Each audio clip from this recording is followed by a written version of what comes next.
I'm Dr. Nichola Hawkins. I'm a research scientist working on fungicide resistance. Most people now have heard that antibiotic resistance is a big problem in healthcare, but actually we're seeing similar problems in agriculture with resistance to fungicides and other pesticides that are used to protect our crops. So I'm working on the evolution of resistance against fungicides, mostly in diseases of wheat. So the same fungicides are used repeatedly and over large areas, which helps to protect the crops. It helps to give us higher yields and better quality produce, but this is also selecting for strains of those pathogens that are resistant to the fungicides. So in my work, we're monitoring the situation. We get samples in from fields around the country to see what resistance is out there.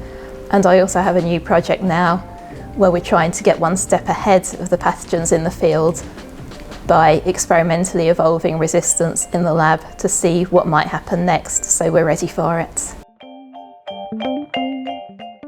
The big problem really is just the massive diversity of pathogens that are out there. So both in terms of all the different diseases, and we might see different diseases coming up each year depending on the weather, and more diseases over time as the climate changes, but also the genetic diversity within any one species.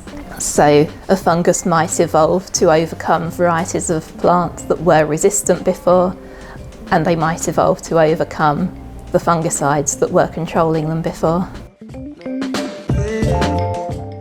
Pests and diseases are one of the biggest threats to food security. Some estimates say that we lose maybe a third of potential agricultural production to pests, diseases. So this is yield that was lost from plants never growing properly in the fields, as well as yield that's lost, for example, by produce going mouldy after harvesting. And some estimates say that actually we'd lose as much again without the crop protection that we currently have in place.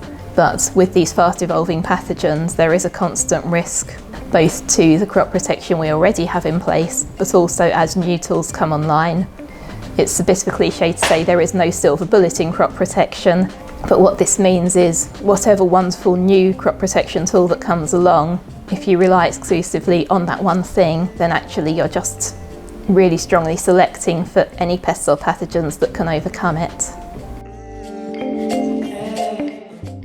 One thing I find really exciting on my current project is if I have some populations of the fungus evolving in the lab and selecting with the fungicide, and then they start off all relatively sensitive, but then suddenly I find one that can grow that is resistant, and then it's exciting to see what mutations are causing that and how that matches up with what's been happening in the field.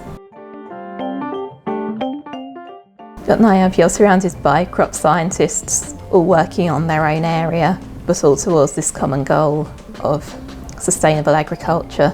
So for example, in the pathology team, there's my work on fungicide resistance, but at the same time there are other groups working on how pathogens are shifting in their virulence and what varieties they can infect. We're all piecing together, on the one hand, the picture of what these pathogen populations are doing, and on the other hand, what we tell farmers then about how to combine resistant varieties and any chemical control that's needed, so we can give all-round advice on integrated pest management, knowing that it's all backed up by those different areas of scientific expertise.